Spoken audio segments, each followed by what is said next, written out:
China's once popular community canteens gained traction in 2022, with over 1,000 canteens opening across the country.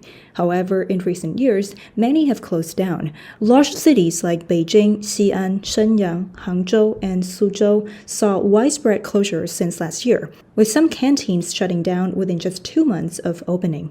的确很实惠啊！去吃完之后，它养育了这片土地。 A canteen opened in the southwest section. It opened this year, and it also shut down this year. 朋友们好，我是老宋，欢迎朋友们来看老宋侃大山。前几年呢 Looking back now, the so-called community canteens that opened back then, whatever you call them, most of them have failed. They're all gone. 你说做个社区食堂能赔？ Think about it. Losing 800,000 yuan on a community canteen. Most people don't believe that. Why?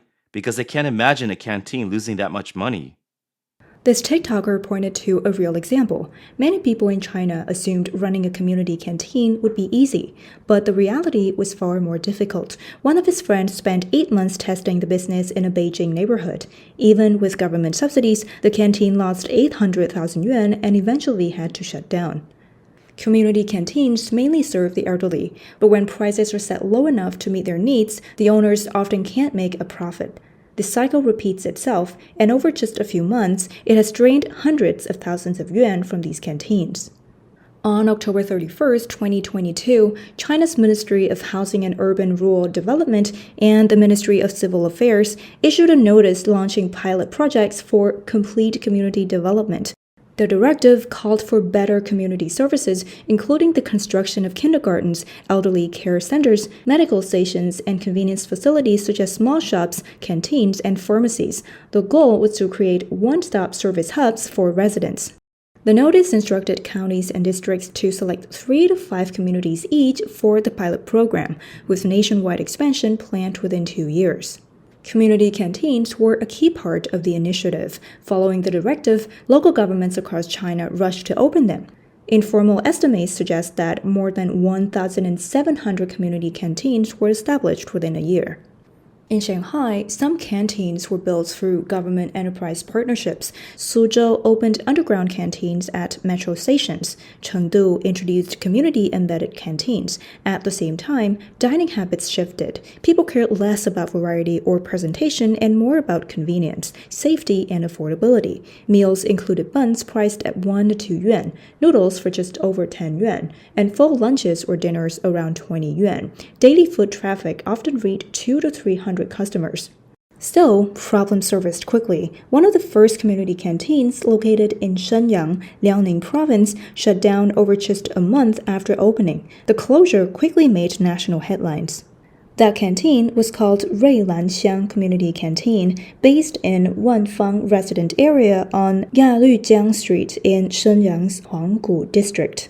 It opened in October 2023, drawing coverage from several local and independent media outlets at the time. The canteen was a 2-story facility, nearly 700 square meters in size, with 70 tables and seating for about 200 people. On December 12th, staff from Wanfang resident area told Tide News that the canteen closed for internal restructuring. They said the shutdown was a company issue, unrelated to the resident area itself, and it was unclear whether the canteen would reopen.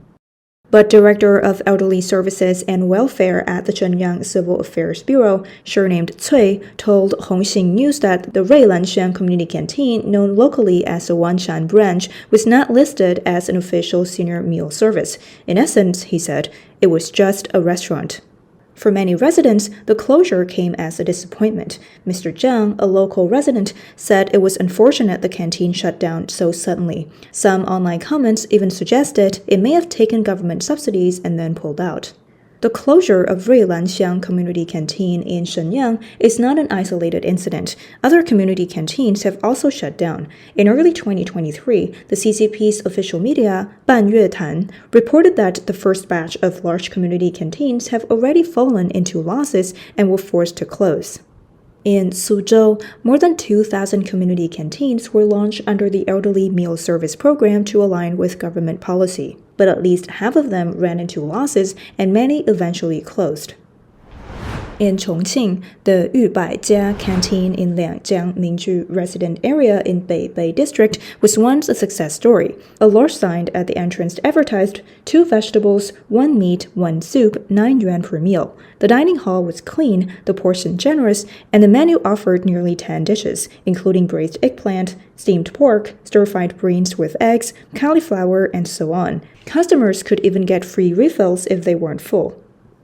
The canteen, operated by 100家 Supermarket Chongqing branch, had been serving residents of 5 surrounding neighborhoods since it opened in April 2020.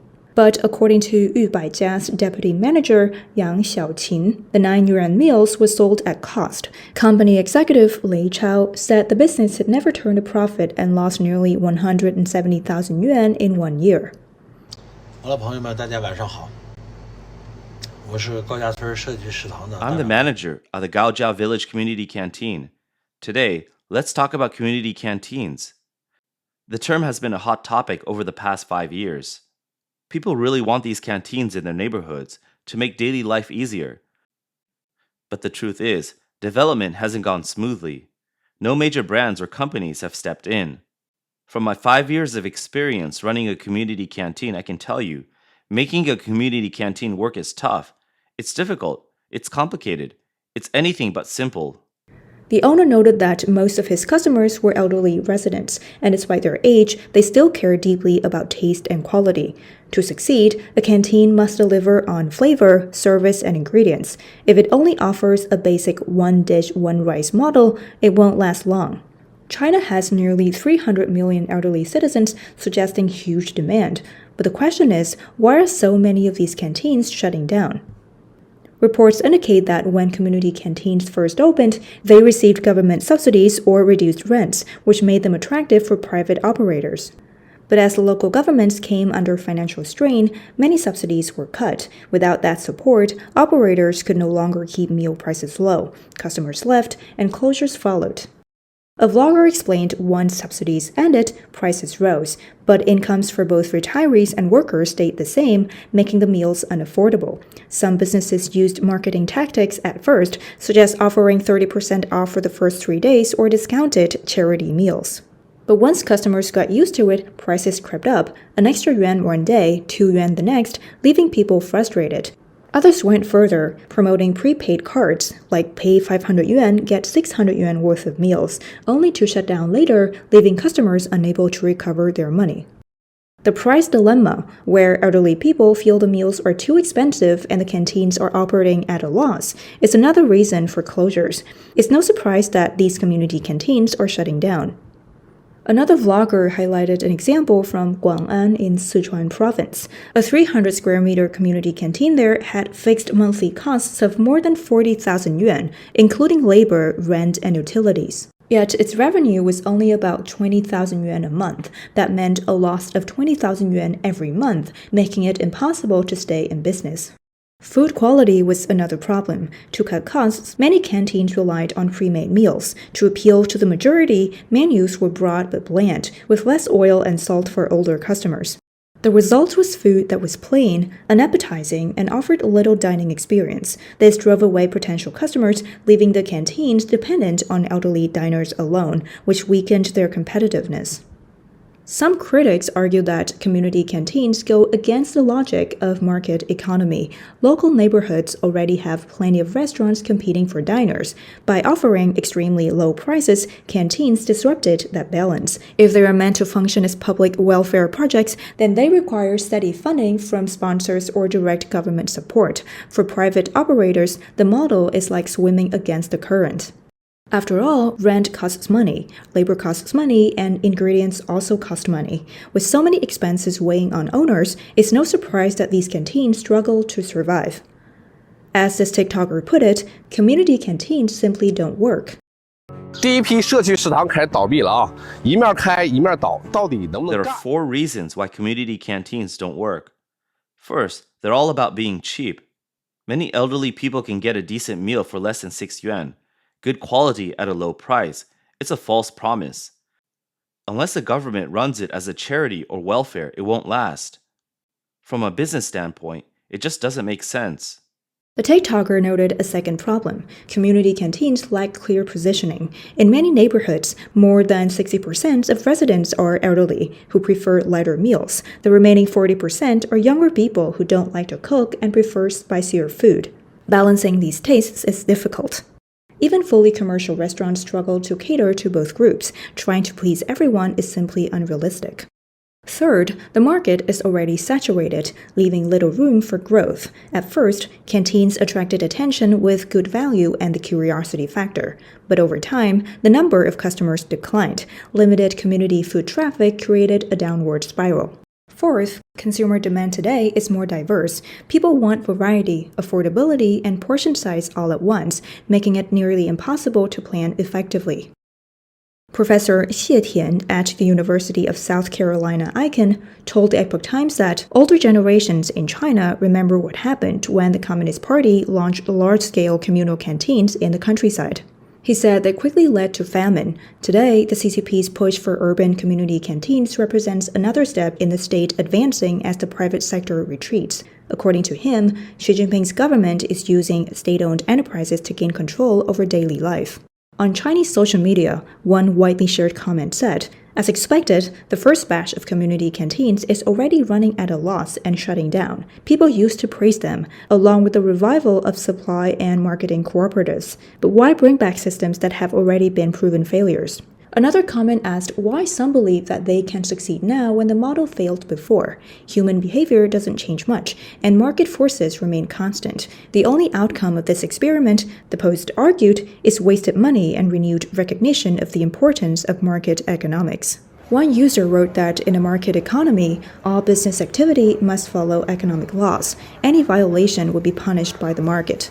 Community canteens are no exception, and the same applies to supply and marketing cooperatives. This, the commenter said, is a lesson learned from decades of planned economics. Other online comments echoed the same point. The only way to keep community canteens alive is permanent government subsidies, or wiping out all low-cost restaurants within a 1-kilometer radius. The reality is, community canteens break the rules of the market. They were doomed from the start. Planned economy products don't survive in a market environment. That's already been proven. So why does leadership keep pushing it, unless there's something wrong in their heads? The experience people refer to goes back to 1958, during the Great Leap Forward, when the CCP launched the mass creation of communal canteens in people's communes. With Mao Zedong personally promoting the idea, communal kitchens spread rapidly across the country. But after exhausting grain supplies, they collapsed during the 3 years of famine. They vanished for decades, only to re-emerge today. It wasn't only communal canteens. During the planned economy era, supply and marketing cooperatives were the only channel for hundreds of millions of rural residents to buy or sell goods. Operating under a system of state purchasing and distribution, they monopolized the market. Everything required ration tickets.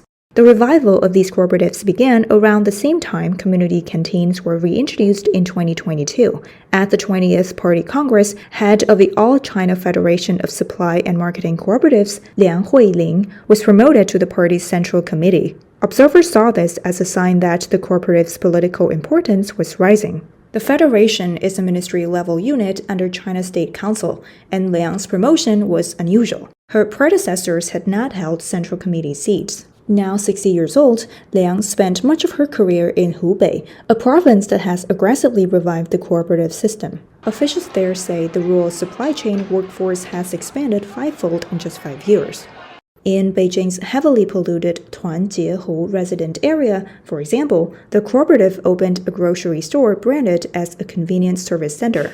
But with only a limited presence in the capital and heavy competition from private supermarkets with aggressive promotions, the cooperative stores have struggled to attract customers.